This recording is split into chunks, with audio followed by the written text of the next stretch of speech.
Hi dear students, I welcome you all in our next lecture of P block elements. And in today's lecture, we are going to discuss one of the important topics from nitrogen family, that is allotropic forms of nitrogen family. आज के इस lecture में हम nitrogen family में जितने भी elements आते हैं उन एलिमेंट्स की एलोट्रोपिक फॉर्म्स के बारे में हम बात करते हैं। तो सबसे पहले मैं आपको एलोट्रोपी समझा देता हूं। एलोट्रोपी हम कहते किसे हैं या एलोट्रोप्स हम किन्हें कहते हैं।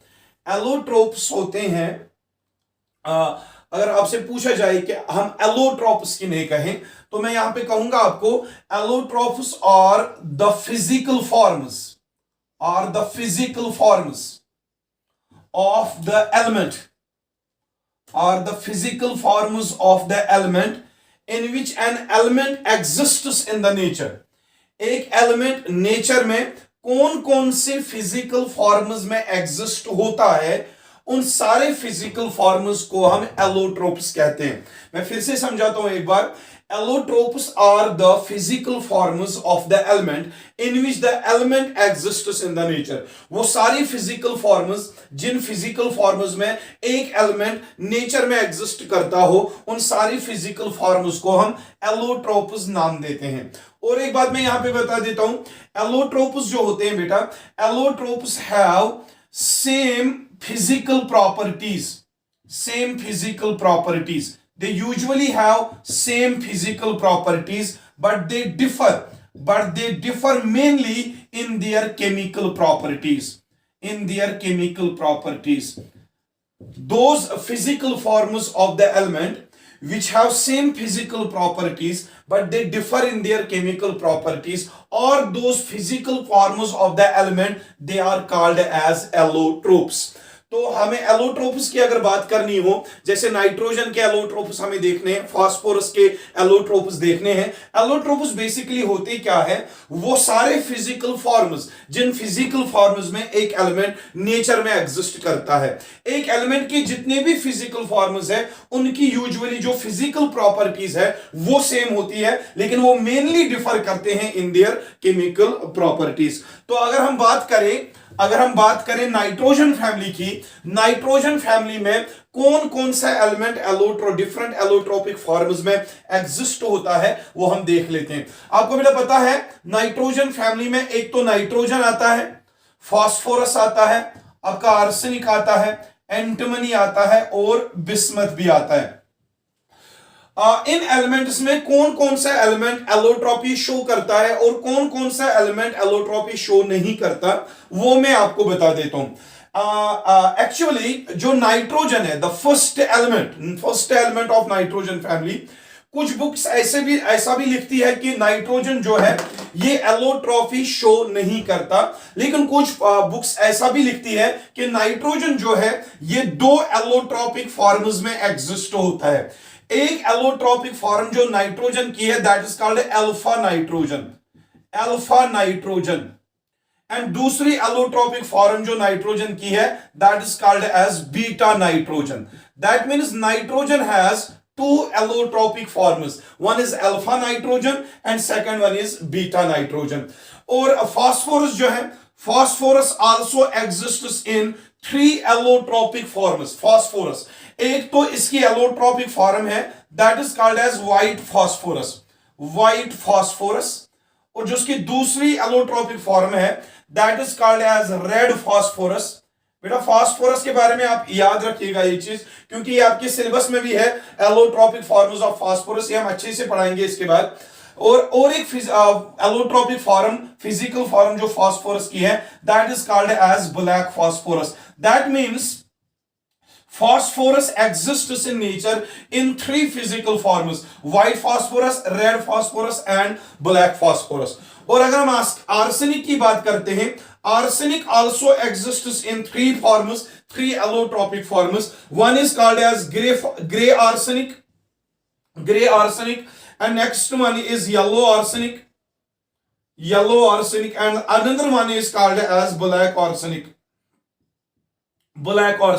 That means it has also three physical forms। रही बात एंटीमनी की, एंटीमनी जो है ये भी दो फिजिकल फॉर्म्स में यानी कि एलोट्रोपिक फॉर्म्स में एग्जिस्ट होता है। एक तो है इसकी grey form, grey allotropic form, और जो उसकी दूसरी फॉर्म है that is also yellow form, yellow form. और कुछ बुक्स में ऐसा भी लिखा होता है जो एंटीमनी है ग्रे फॉर्म के बदले लिखा होता है मेटालिक फॉर्म में ये नेचर में एग्जिस्ट होता है। कहने का मतलब यह है कि एंटीमनी भी एलोट्रोपी शो करता है। अब रही बात जो लास्ट एलिमेंट है, लास्ट एलिमेंट जो है बहुत सारी बुक्स ऐसा भी लिखते हैं कि बिस्मथ बिल्कुल भी एलोट्रोपी शो नहीं करता, लेकिन कुछ ऐसे बुक्स भी हैं जो ये भी मेंशन करते हैं कि बिस्मथ जो है ये भी एलोट्रोपिक फॉर्म्स डिफरेंट शो करता है।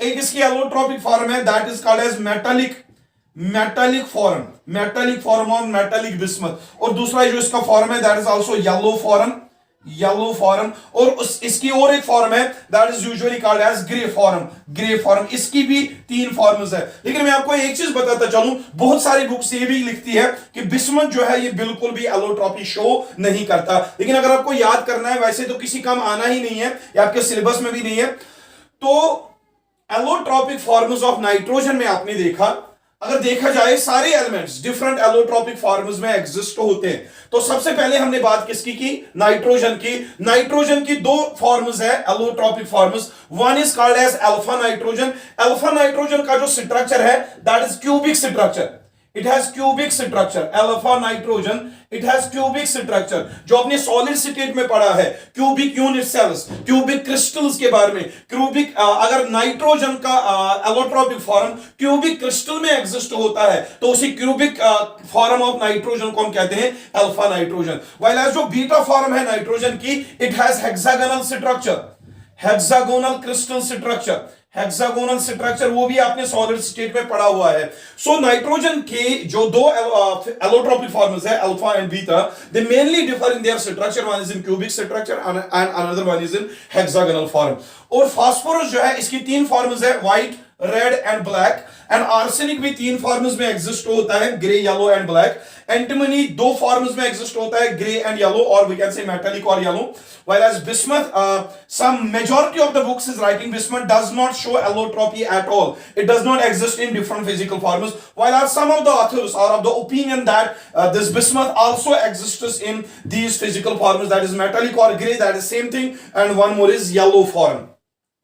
लेकिन बेटा हमें पढ़ना क्या है एलोट्रोपिक फॉर्म में? अगर आपके सिलेबस के अकॉर्डिंग में देखूं, आपको न तो नाइट्रोजन की एलोट्रोपिक फॉर्म्स पढ़नी है, ना आर्सेनिक के बारे में आपको पढ़ना है, ना नाइट्रोजन के बारे में आपको पढ़ना है, ना एंटीमनी और बिस्मथ के बारे में आपको पढ़ना है।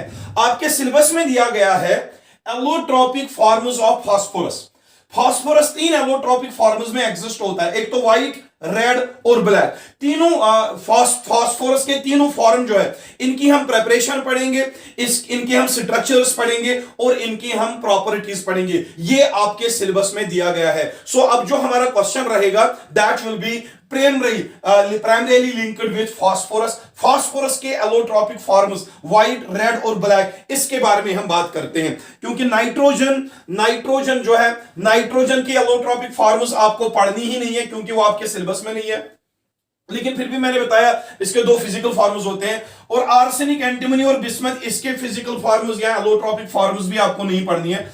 आपके सिलेबस में नाइट्रोजन फैमिली में मेनली पूछा गया है कि बच्चों को आप समझाइए कि व्हाइट, रेड और ब्लैक फास्फोरस है, इनको हम लेबोरेटरी में या इंडस्ट्री में कैसे प्रिपेयर कर सकते हैं, या इनका स्ट्रक्चर या इनकी प्रॉपर्टीज क्या होते हैं, वो मैं बेटा आपको समझा देता हूं। सो फास्फोरस की 3 एलोट्रोपिक फॉर्म्स हम मेनली डिस्कस करेंगे, white, red and black.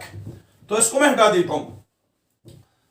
So we will be taking the allotropic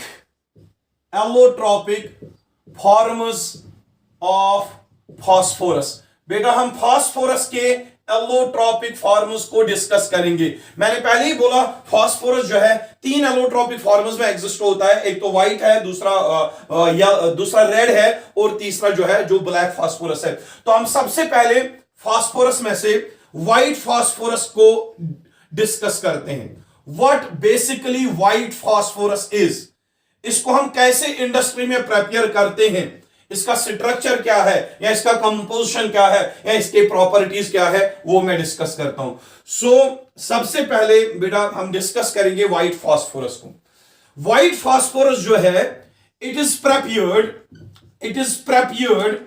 by heating. It is prepared by heating phosphate rocks. It is prepared by heating phosphate rocks with sand and coke at 1173 Kelvin.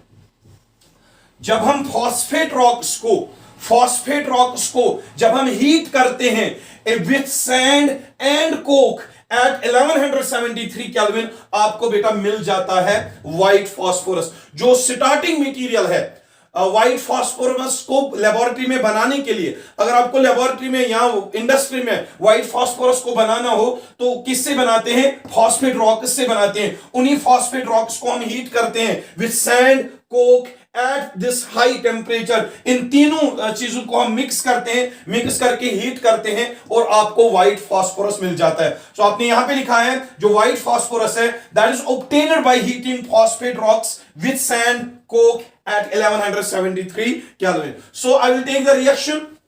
कौन सी reaction है जिसमें हम white phosphorus को prepare करते हैं?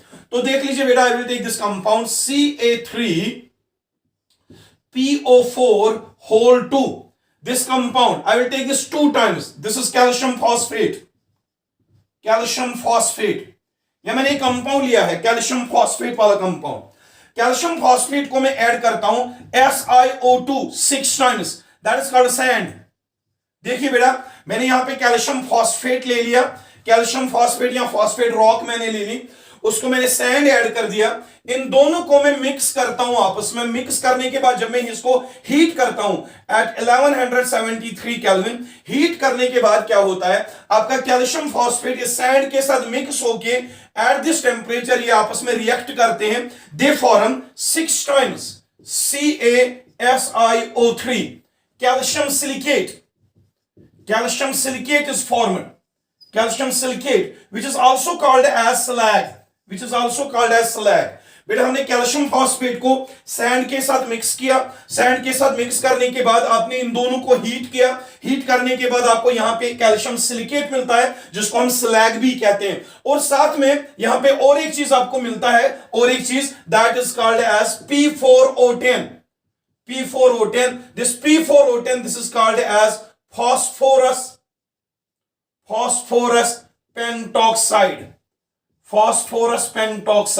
यहां पे आपका फास्फोरस पेंटॉक्साइड भी मिलता है।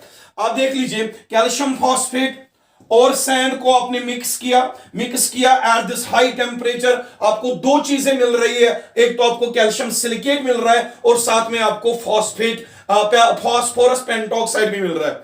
अब बहुत सारे बच्चे ऐसा भी सोच रहे होंगे, सर ये तो P4O10 है, ऑक्सीजन तो यहां पे 10 है, तो यह डका ऑक्साइड होना चाहिए, आपने फास्फोरस पेंटॉक्साइड क्यों लिखा?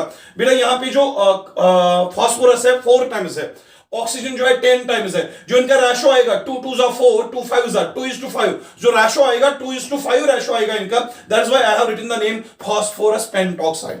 सो देख लीजिए, we were going to prepare white phosphorus. हमको व्हाइट फास्फोरस प्रिपेयर करना है, लेकिन व्हाइट फास्फोरस को हम कैसे प्रिपेयर करें? हमने कैल्शियम फॉस्फेट ले लिया, उसको सैंड ऐड कर दी, इन दोनों को हीट करके आपको एक तो कैल्शियम सिलिकेट मिल रहा है और साथ में फास्फोरस पेंटॉक्साइड भी मिल रहा है। अब मैं क्या करता हूं, इस रिएक्शन को मैं हटा देता हूं।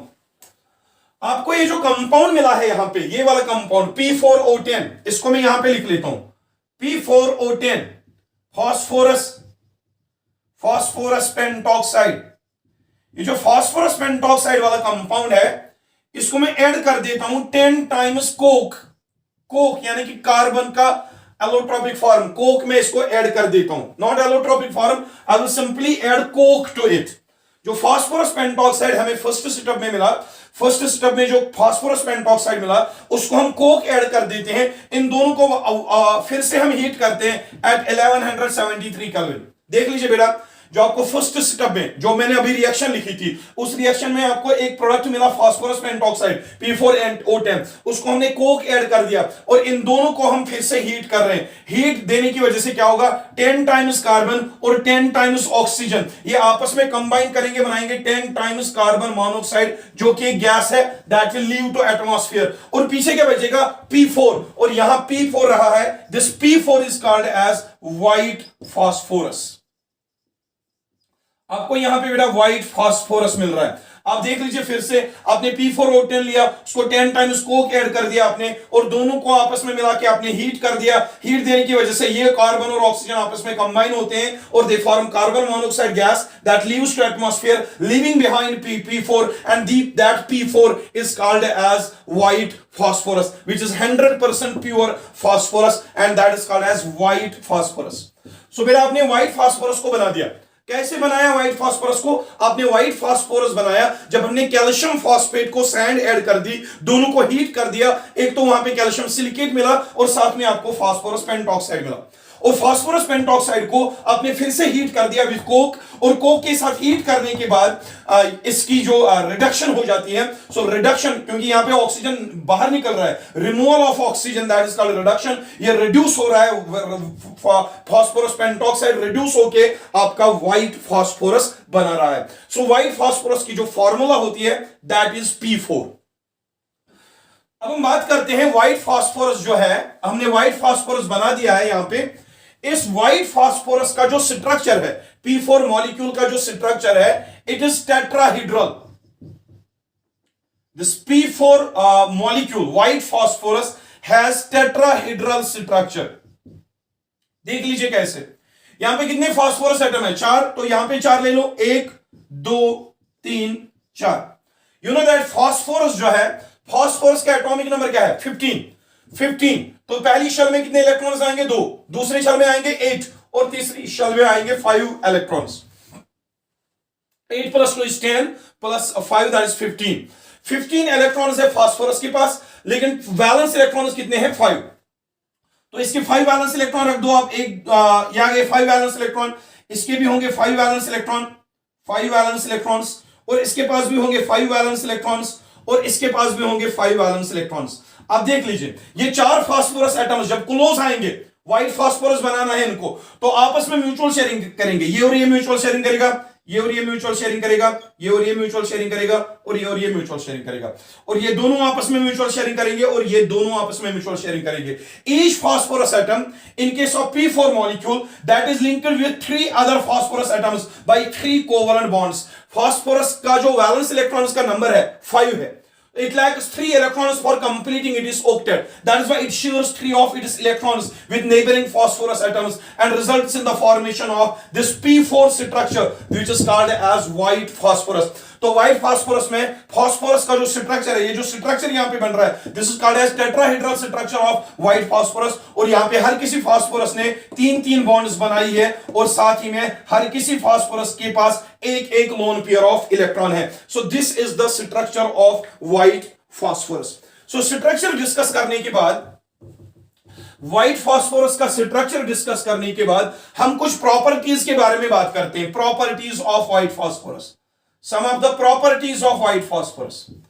पहली प्रॉपर्टी जो आप व्हाइट फास्फोरस के बारे में याद रखोगे, फास्फोरस 3 एलोट्रोपिक फॉर्म्स में एग्जिस्ट होता है। एक तो व्हाइट फास्फोरस, दूसरा रेड फास्फोरस, तीसरा ब्लैक फास्फोरस। लेकिन 3 एलोट्रोपिक फॉर्म्स में से व्हाइट फास्फोरस जो है सबसे ज्यादा पाया जाता है इन नेचर। सो मैं लिखूंगा यहां पे white phosphorus is most common form of phosphorus. ये नेचर में सबसे ज्यादा फास्फोरस जो है, व्हाइट, रेड और ब्लैक फास्फोरस में से सबसे ज्यादा फास्फोरस व्हाइट फॉर्म में पाया जाता है।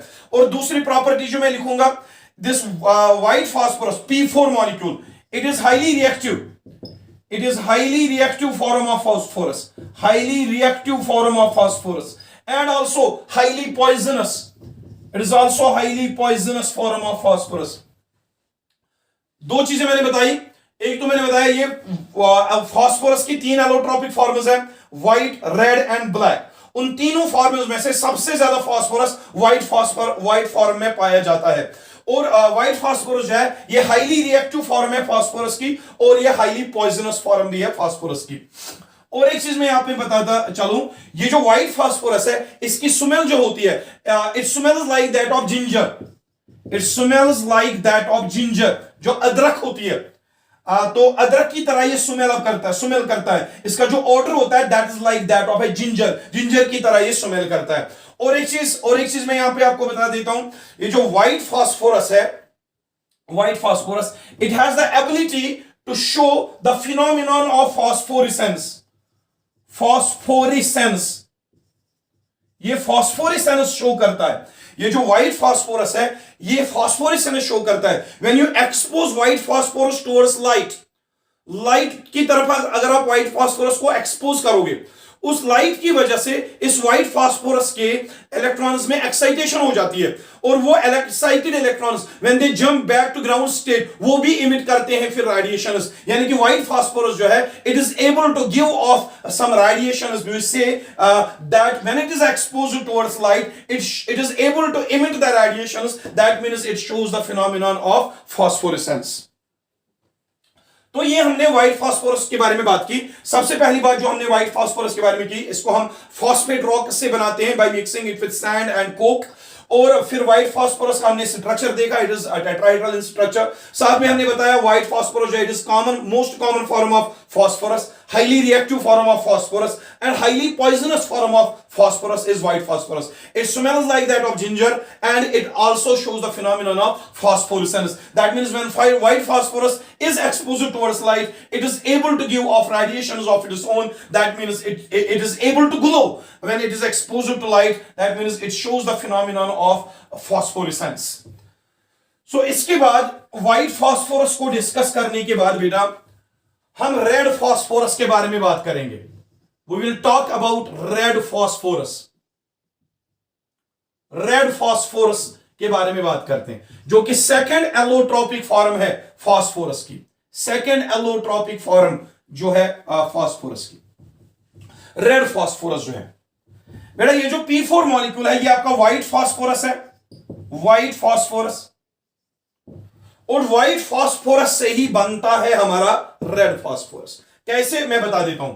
Red phosphorus it is formed by heating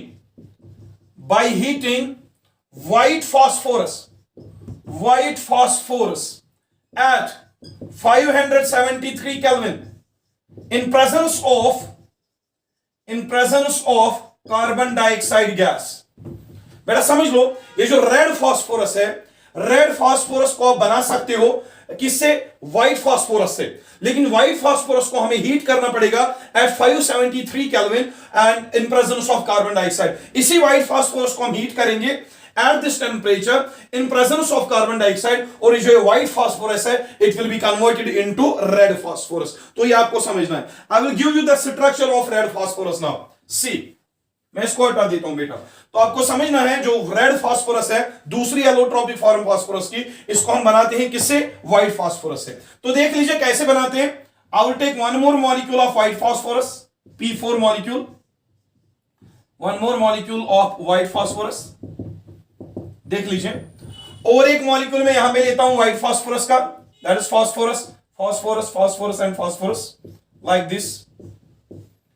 Each phosphorus has one lone pair of electron. तो यहां पे मैंने खाली व्हाइट फास्फोरस लिया. ये भी व्हाइट फास्फोरस P4 मॉलिक्यूल है, ये भी P4 मॉलिक्यूल है, और ये भी P4 मॉलिक्यूल है. तीनों व्हाइट फास्फोरस. हमने बहुत सारे हमने यहां पे 3 मॉलिक्यूल्स लिए हैं व्हाइट फास्फोरस के. इनको मैं n टाइम्स लेता हूं. ये खाली 3 मॉलिक्यूल्स हम नहीं ले रहे हैं, मैंने n टाइम्स ले लिए, यानी कि बहुत सारे व्हाइट फास्फोरस मॉलिक्यूल हम लेंगे. इनको हम हीट करते हैं.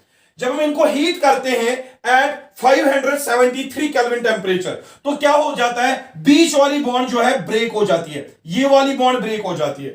जब हम व्हाइट फास्फोरस को हीट करेंगे एट 573 केल्विन, ये वाली बॉन्ड भी ब्रेक हो जाती है, ये वाली बॉन्ड भी ब्रेक हो जाती है. और जब इस व्हाइट फास्फोरस को हम हीट करेंगे 573 केल्विन पे इन प्रेजेंस ऑफ कार्बन डाइऑक्साइड, तो ये वाली बॉन्ड भी ब्रेक हो जाती है. तो यहां पे आपका व्हाइट फास्फोरस खत्म हो रहा है. व्हाइट फास्फोरस की बॉन्ड्स ब्रेक हो रही है। क्यों ब्रेक हो रही है? क्योंकि हमने इनको हीट कर दिया एट 573 केल्विन। बीच में फास्फोरस एटम की जो बॉन्ड है वो ब्रेक हो रही है। अब क्या होगा, ये वाला फास्फोरस और ये वाला फास्फोरस आपस में नई बॉन्ड बनाते हैं, और ये वाला फास्फोरस और ये वाला फास्फोरस आपस में नई बॉन्ड बनाते हैं, और ये वाला फास्फोरस जो है यहां से दूसरे फास्फोरस रिंग के साथ बॉन्ड बनाएगा, और ये वाला फास्फोरस जो यहां से है ये दूसरे फास्फोरस के साथ यहां से बॉन्ड बनाएगा। यहां पे एक चेन बन जाएगी।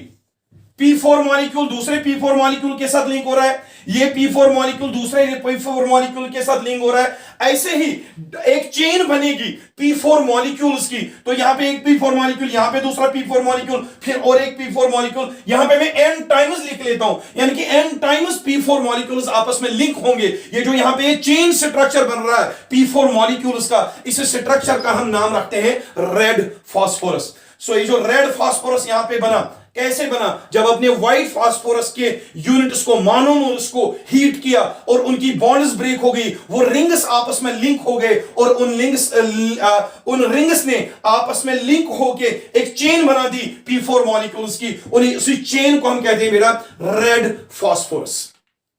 सो जो रेड फास्फोरस है, आपने इसका स्ट्रक्चर देख लिया है, इसको हम बनाते हैं व्हाइट फास्फोरस से। तो बात करते हैं प्रॉपर्टीज ऑफ रेड फास्फोरस की। प्रॉपर्टीज ऑफ रेड फास्फोरस, अगर हम स्ट्रक्चर की बात करें, we can say red phosphorus represents a chain of large number of tetrahedral P4 molecules. Now the properties of red phosphorus. I'll say it is also poisonous in nature. It is also poisonous in nature. Second property, it does not possess any odor. It does not possess any odor. इसका कोई smell नहीं होता है, जैसे white phosphorus में ginger वाला smell होता है, इसमें कोई स्मेल होता ही नहीं है। और एक form, it is also highly reactive. It is also highly reactive form of phosphorus. White phosphorus की तरह रेड फास्फोरस भी highly reactive form of phosphorus है। और एक चीज आपको मैं यहां पे बताता चलूं, यह भी शो करता है फास्फोरेसेंस। Red phosphorus also shows the phenomenon of phosphorescence when this red phosphorus is exposed towards light. After some time, this red phosphorus also emits certain radiations. That phenomenon is called as phosphorescence. तो red phosphorus भी phosphorescence बेटा show करता है। तो ये तो हो गई व्हाइट फास्फोरस की बात, और साथ ही में हमने रेड फास्फोरस का स्ट्रक्चर और उसकी प्रॉपर्टीज के बारे में बात की। रेड फास्फोरस की प्रिपरेशन हमने डिस्कस की। अब हम लास्टली बात करते हैं ब्लैक फास्फोरस की, जो कि थर्ड और लास्ट एलोट्रोपिक फॉर्म है फास्फोरस की। That is black phosphorus. Now see जो ब्लैक फास्फोरस होता है, ब्लैक फास्फोरस की third allotropic form, that is called as black phosphorus. ये कैसे बनता है? It is formed by heating red phosphorus at 473 Kelvin under high pressure of 1200 to 1400 atmospheres। ये देखो कितना हाई प्रेशर है, 1200 to 1400 एटमॉस्फेयर, बहुत ज्यादा हाई प्रेशर है। तो इसी हाई प्रेशर पे अगर आप रेड फास्फोरस को हीट कर दो एट 473 केल्विन टेंपरेचर, ये रेड फास्फोरस जो है आपके ब्लैक फास्फोरस में कन्वर्ट हो जाता है। सो ब्लैक फास्फोरस कैसे बनता है? जब हम रेड फास्फोरस को हीट करते हैं at extremely high pressure of 1400 atmospheres and at temperature of 473 Kelvin, आपका जो रेड फास्फोरस है ब्लैक फास्फोरस में कन्वर्ट हो जाता है। तो ये आप याद रखोगे। तो मैं स्ट्रक्चर बता देता हूं ब्लैक फास्फोरस का। ब्लैक फास्फोरस का स्ट्रक्चर आपको मैं बता देता हूं। जो ब्लैक फास्फोरस होता है, ब्लैक फास्फोरस, उसमें फास्फोरस एटम्स लिंक होते हैं एक दूसरे के साथ। They form hexagonal rings. ये वाला फास्फोरस दूसरे फास्फोरस के साथ लिंक होगा, ये फास्फोरस दूसरे फास्फोरस के साथ लिंक होगा। बेसिकली रेड फास्फोरस जो है उसमें टेट्राहेड्रल रिंग्स होती है।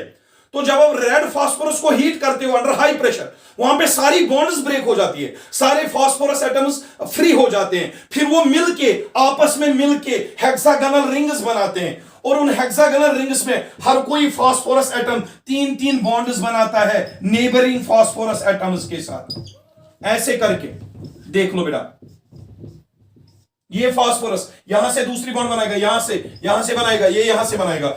ये जो ये स्ट्रक्चर यहां पे बन रहा है, ये जो स्ट्रक्चर बन रहा है बहुत ही कॉम्प्लेक्स स्ट्रक्चर है। हर किसी फास्फोरस पे आपको एक एक लोन पेयर भी रखना है। ये जो यहां पे ये स्ट्रक्चर बन रहा है, हर किसी फास्फोरस पे एक एक लोन पेयर रख दो आप, हर किसी फास्फोरस पे एक एक लोन पेयर रख दो, so that valency should not exceed. तो ये जो स्ट्रक्चर बन रहा है ब्लैक फास्फोरस है। तो ब्लैक फास्फोरस कैसे बनता है? जब आप रेड फास्फोरस को हाई प्रेशर पे हीट करते हो एट 473 केल्विन, तो रेड फास्फोरस की सारी बॉन्ड्स ब्रेक हो जाती है, सारे फास्फोरस एटम फ्री हो जाते हैं। तो वो free phosphorus atoms, highly unstable phosphorus atoms आपस में फिर से लिंक हो गए, हेक्सागोनल रिंग्स बनाते हैं, और उन हेक्सागोनल रिंग्स में हर कोई फास्फोरस तीन तीन बॉन्ड्स फिर से बनाता है। तो ये जो स्ट्रक्चर बनता है, network structure of hexagonal rings of phosphorus atoms, यही स्ट्रक्चर कहलाता है बेटा ब्लैक फास्फोरस। Black phosphorus. तो अब आपने देखा जो रेड फास्फोरस है, red phosphorus is simply the tetrahedral units of P4, और वही टेट्राहेड्रल यूनिट्स ऑफ P4 जब आपस में कंबाइन होते हैं at the temperature of 573 kelvin, they form red phosphorus, and that chain of large number of P4 molecules, that is called red phosphorus, and when that is heated under high pressure of 1400 atmosphere at 473 Kelvin, that ring gets completely decomposed and a new structure of hexagonal rings of phosphorus is formed, and that new structure represents your black phosphorus. So black phosphorus की properties के बारे में बात करते हैं। Properties of black phosphorus. It is the most stable form of phosphorus. phosphorus की सबसे stable form यही है। और दूसरी बात, least reactive form of phosphorus, least reactive form of phosphorus, phosphorus की सबसे कम रिएक्टिव फॉर्म फास्फोरस की। It is not poisonous, it is not poisonous, it is not poisonous, it does not have any smell, इसकी कोई smell भी नहीं होती है। It does not have any odor or it does not possess any smell. And one more important thing, black phosphorus, it does not show phosphorescence. ये phosphorescence show नहीं करता, phosphorescence show नहीं करता। जो black phosphorus है ये phosphorescence show नहीं करता। So this was all about the allotropic forms of phosphorus जो हमने यहां पे डिस्कस किया। मेनली आपके सिलेबस में पी ब्लॉक यूनिट जो है उसके सिलेबस में आपको खाली allotropic forms of phosphorus syllabus में है, इसीलिए हमने खाली फास्फोरस की एलोट्रोपिक फॉर्म्स के स्ट्रक्चर्स, प्रिपरेशन और उन्हीं की प्रॉपर्टीज यहां पे डिस्कस की। रही बात नाइट्रोजन, आर्सेनिक, एंटीमनी और बिस्मथ की, उनकी एलोट्रोपिक फॉर्म्स आपके सिलेबस में है ही नहीं, इसलिए मैंने उनकी तरफ ज्यादा उनका एक्सप्लेनेशन ज्यादा नहीं दिया, क्योंकि सिलेबस में आपको खाली फास्फोरस दिया गया है। सो मेनली जितने भी इंपॉर्टेंट पॉइंट्स थे वो मैंने बता दिए हैं यहाँ पे। और अगर फिर भी कहीं पे कंफ्यूजन हो, आप मुझे डायरेक्टली मेरे व्हाट्सएप ग्रुप पे टेक्स्ट कर सकते हो, जिनके पास नंबर है, या जिसके पास नंबर नहीं होगा वो डायरेक्टली कॉमेंट सेक्शन, यूट्यूब के कॉमेंट सेक्शन में कॉमेंट कर सकता है। कोई भी कंफ्यूजन हो तो डायरेक्टली पूछ सकता है। So note these important points down. We will be soon coming with the new lecture regarding the nitrogen family. Till then, take care and Khuda Hafiz.